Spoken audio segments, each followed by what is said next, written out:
nosso canal. Eu sou o Alessandro. Eu sou Abel. E a gente está aqui repleto, coberto, como vocês podem ver, de uma coleção soterrados de Tex. Hoje é Tex.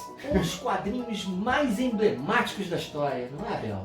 Cara, e um dos mais longevos, eu diria, de publicação aqui no Brasil. Quanto tempo exatamente? Continuamente, sem interrupções, tem a minha idade. E alguém vai ter que Tem a minha idade, aqui. 49 anos. Nossa! De publicações ininterruptas no Brasil. Ininterruptas. Porque a primeira vez que eu tive acesso ao Tex foi meu avô. Né? O meu avô tinha a coleção, inclusive o episódio 1. Tá com ele aí pra gente mostrar? Tem aqui. Episódio 1. Tex número 1. Episódio 1. E isso marcou demais a minha infância. Mas eu jurava que em determinado momento eu tinha parado de publicar, sabe? Não, o Tex ele começou aqui no Brasil em 1951. Na revista Júnior, não vou lembrar exatamente agora qual era a editora. Era num formato horizontal e ele foi de 1951 até 1957. Aí interrompeu. Parou, ficou anos, né, sem Tex. Parou aqui no Brasil. Aqui no Brasil. Sim, no Brasil.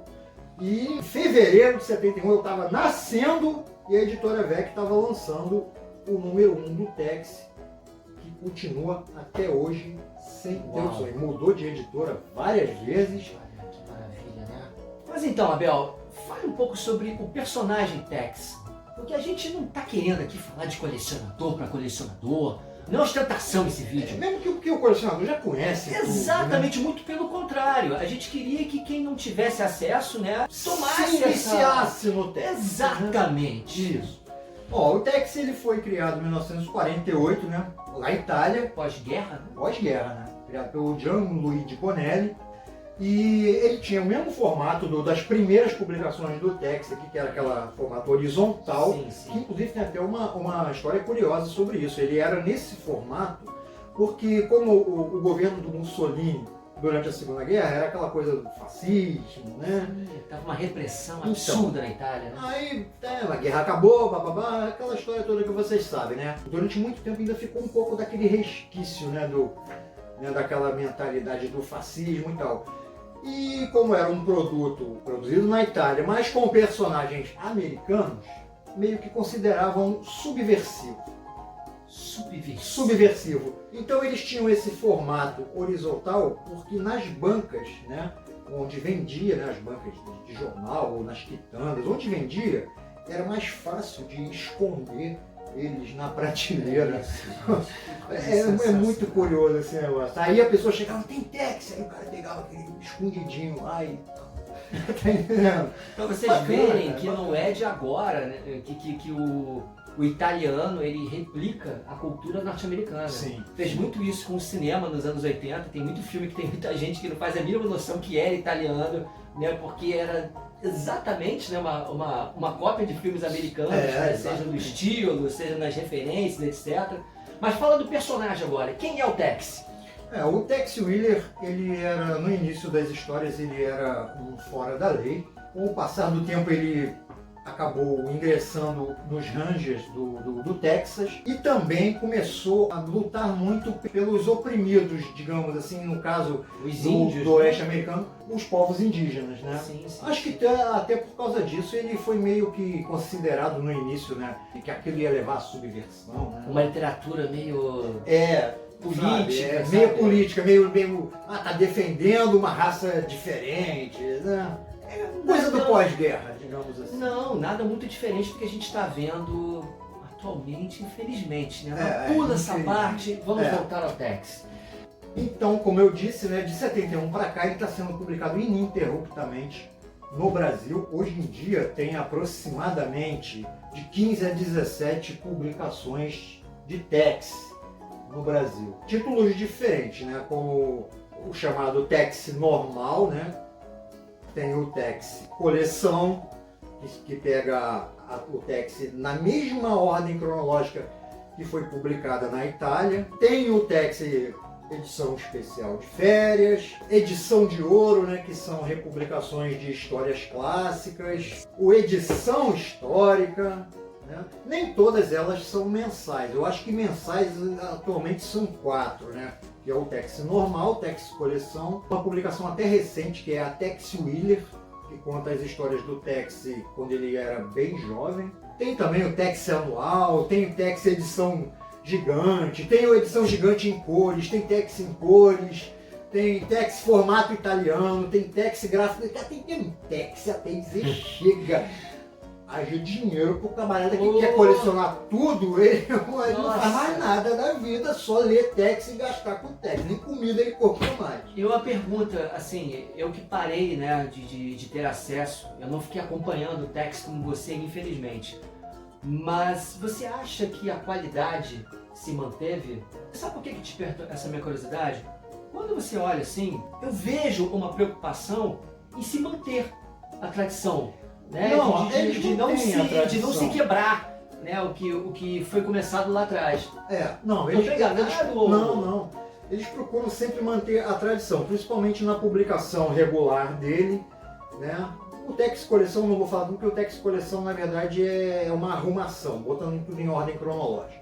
Mas tem diferença, por exemplo, pro Tex Gigante. O Tex Gigante já pega uns enredos assim mais, eu diria, mais elaborados, né? Fugindo um pouquinho daquele tradicional aventura no faroeste. Sim, sim. Da obviedade, né? Que se espera quando você vai ler esse tipo de publicação. Isso. Meus amigos e minhas amigas, eu já falei aqui, né? Do primeiro contato que eu tive com o Tex, que foi com meu avô. Meu avô. Tu lembra qual foi o primeiro que você leu? Tu consegue lembrar? Eu acho que foi o primeiro mesmo, porque ele colecionava, sabe? O número 1 mesmo, né? E ele tinha um armário de Tex, né, todos já meio amarelados, assim, e foi meio que uma coisa assim, sabe, de passar de pai para filho. Ele, olha, vou te dar uma coisa aqui que eu gosto muito. Ele gostava muito desse tipo de literatura. Você, como é que foi? Eu comecei meio que por acaso. Eu comecei já aqui no número 112, né, o Moer. Né, naquela época eu estava na escola, né, eu tinha, se eu não me engano, uns 10, 11 anos de idade.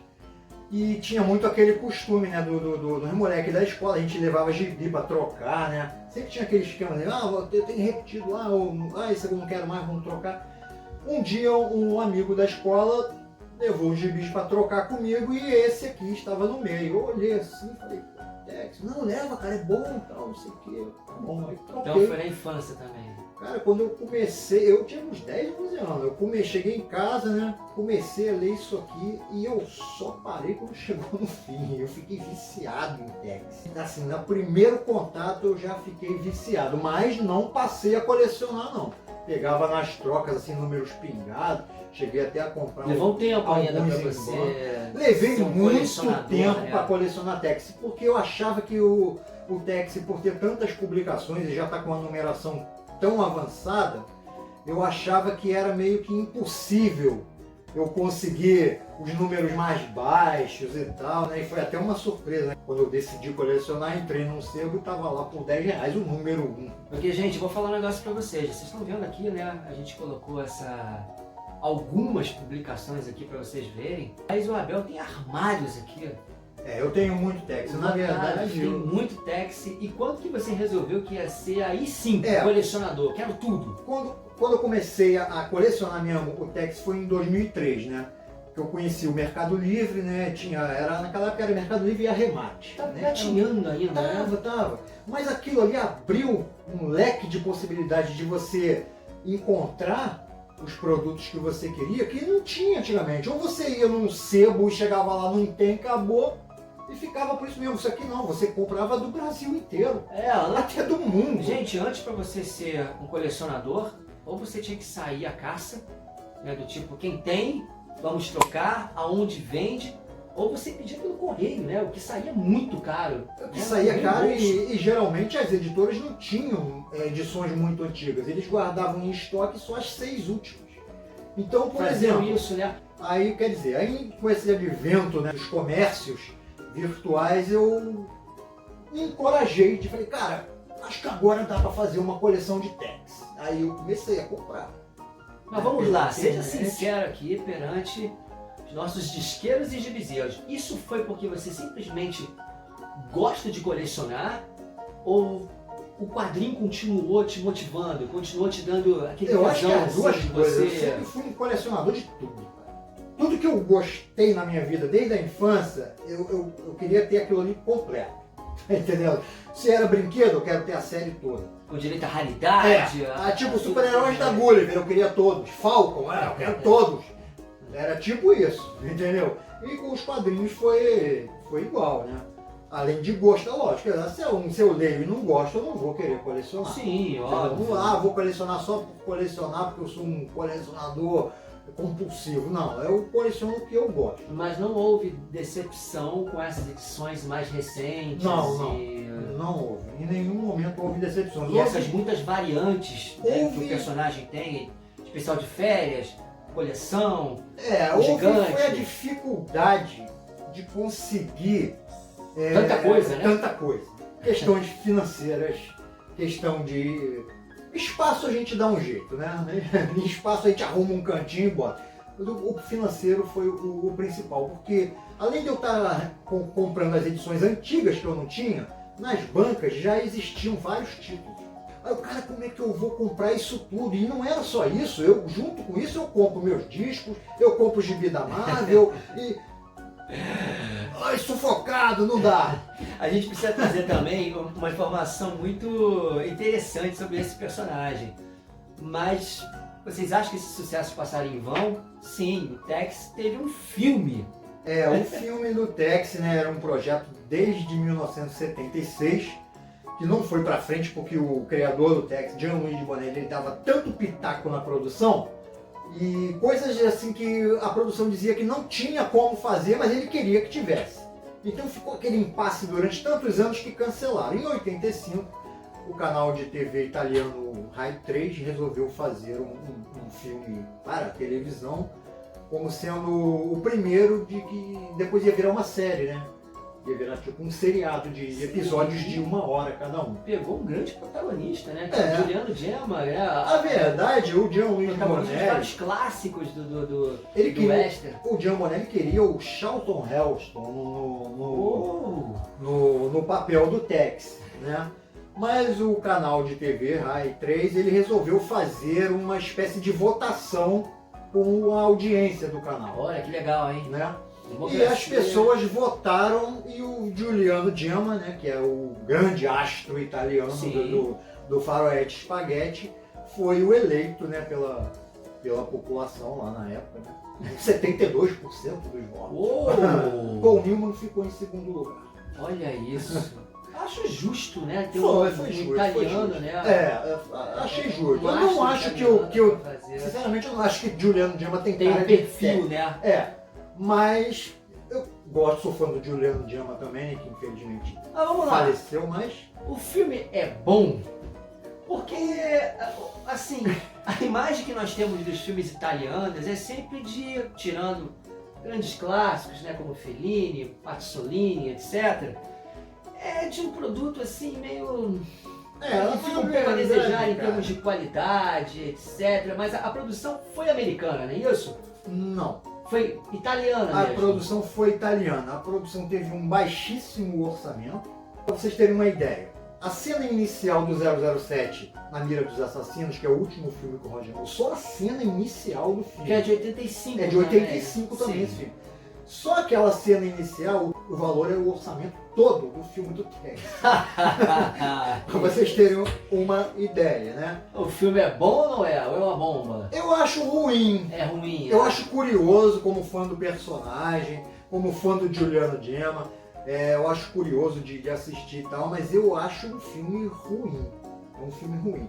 Não pensa que vai ver aquele filme como se estivesse vendo um clássico do faroeste spaghetti, porque não é. Tanto que, na verdade, a intenção deles era exatamente transmitir o que tinha nos quadrinhos para a linguagem do cinema. Só que a linguagem que funciona no quadrinho não funciona na tela. Porque o Tex não é uma história de... Para quem não sabe, o gênero chamado de espaguete era um filme de faroeste mais bem-humorado, né? Mais escrachado, com alguns exageros, sabe? É como se a gente fosse ver um filme de ação. Na verdade, o espaguete vem por eles terem sido produzidos na Itália.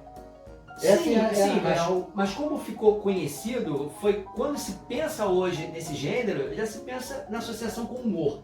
E ao retratar o personagem, o quadrinho, a história é bem séria, né? Com as questões que ele foca, que ele lida. Não é um gênero bem humorado. Então, eu acho que foi mal sucedido e deve ser por uma conjunção de fatores, mas uma conjunção de fatores. O filme é ruim, então? Eu acho ruim. Se você não conhece Tex e quer começar pelo filme, não é uma boa ideia. Não comece pelo filme. Tem gente que começou pelo Homem-Aranha, pelo Hulk. Muita gente começou pelo cinema e depois foi o próprio Conan, a maioria das pessoas que eu conheço começou por causa do filme. Porque o filme é um clássico, é outra coisa. Quer uma dica para começar Tex? Número 112 é o Muerto. Então me fala uma coisa, por que o filme foi apresentado no Festival de Veneza? O que acontece? Eles queriam fazer... O filme estava destinado para ser um filme para a televisão. Mas eles pensaram assim, cara, não vamos botar na televisão não, vamos lançar isso no cinema. E inscreveram o filme no Festival de Veneza. Na época de maior ebulição do cinema, que foi os anos 80, né? Ele foi exibido no Festival de Veneza ao lado de Volta para o Futuro, ao lado de Cocoon, ao lado de Mad Max Além da Cúpula do Trovão, Silverado, Conquista Sangrenta. Conquista Sangrenta com o saudoso Rutger Hauer, isso. Do Blade Runner. E o Tex, no meio de todos aqueles filmes bem produzidos, o Tex com a sua produção de baixíssimo orçamento, nossa, foi tão mal visto foi um fracasso mesmo em sua terra natal. Mesmo em sua terra natal, que até o seriado que seria feito após o filme. Não teve seriado nenhum, né? Eu soube, acabou tudo, caramba. Tex é pro quadrinho, nada de Tex no cinema. Pode ser que hoje em dia alguém consiga fazer até um filme de boa qualidade do Tex, né? Mas... Então vamos lá, Bel, vamos fazer uma espécie de propaganda aqui. Para quem nunca leu Tex na vida, como você indicaria? Para quem nunca leu, do tipo, olha, o que você vai esperar, o que você vai aguardar? Porque tem gente que ouve a palavra faroeste, esse tipo de gênero, e já fica com certo preconceito. Mas eu conheço muita gente que não é fã do gênero e que gosta do quadrinho. Se você nunca leu Tex e quer começar, eu diria para você comprar uma edição que fosse edição anual, ou que fosse uma edição histórica, ou um Tex Ouro. Por quê? Porque especial de férias. Um especial de férias. Por quê? Porque eles trazem histórias fechadas. Histórias que começam aqui e terminam aqui. Se você pegar o Tex regular ou o Tex coleção, você de repente vai pegar uma história que já começou numa edição anterior, tu vai pegar o bonde andando. Entendeu? Então eu aconselharia assim, um Tex gigante, por exemplo, você pode pegar, são sempre histórias fechadas, né? Escolhe um desses títulos que eu falei, vai na banca, compra que você não vai. Vamos lá, independente da questão do gênero que o quadrinho aborda, você acha que pode agradar? Eu acho que pode agradar, tanto a pessoa mais adulta, tanto mais jovem, tanto que eu li isso aqui, eu tinha 10 anos de idade quando eu comecei a ler Tex. E olha que naquela época, eu criança, apesar de meu pai, ser um grande aficionado pelos filmes de faroeste, era um gênero que eu não curtia, você acredita nisso? E mesmo assim o quadrinho te pegou. E o quadrinho, mesmo assim, mesmo eu não sendo um fã de faroeste, mesmo o quadrinho sendo em preto e branco, qual criança que gosta de ler um quadrinho em preto e branco? A gente não falou aqui que o quadrinho é em preto e branco. Criança geralmente quer ver super-herói colorido. A tradição se manteve, né? Não, tem Tex em cores também. Tem Tex em cores? Hoje em dia tem Tex em cores. Inclusive eu tenho algumas edições aqui em cores também. Geralmente quando fecha o número redondo, número 500, número 600, ele sai geralmente com uma versão. Fica legal? Em cores. Você curte? Cara, eu curto porque a história é boa, mas Tex é preto e branco. Tex é preto e branco. Então é isso, minha gente. A gente quis celebrar aqui, este quadrinho, que está tanto tempo se mantendo aí, angariando novos fãs, renovando-se, perante as gerações mais atuais. É incrível, cara. E com tantos títulos, sendo publicados, Eu fiz uma pesquisa. Não é um título, são vários. Eu fiz uma pesquisa, eu fiquei muito impressionado com a quantidade de jovens que leem Tex, por incrível que pareça. Sim, então, quer dizer, vida longa, que continue. E que é um gênero que nem está mais em voga nos filmes do cinema, em seriados, nem nada. Por isso que determinado momento eu achei que tivesse acabado, porque eu meio que associei isso, entendeu? É um dos personagens que eu considero campeões, assim, né? Pelo menos tanto na Europa quanto aqui no Brasil, né? É o Tex, cara, muito longevo. Então, se vocês gostaram desse nosso tributo, podemos dizer assim, né? Foi uma grande homenagem ao Tex, aos autores, né? Às editoras que mantiveram ali firme todas essas edições ao longo de tantos anos, né? Isso. Então é isso. Se você curtiu, você dê uma assinada no nosso canal, dá um joinha, compartilha aí com seus amigos, comenta, que a gente segue a gente lá nas redes sociais também, vê os comentários. Quem é fã, comenta. Quem não é também, comenta. Se quiser comprar Tex na Amazon também, link tá aí na descrição do vídeo, é só acessar. É verdade, lá, né? Dá uma link aí força embaixo. pro canal também. E é isso, gente. Valeu. Tex sempre.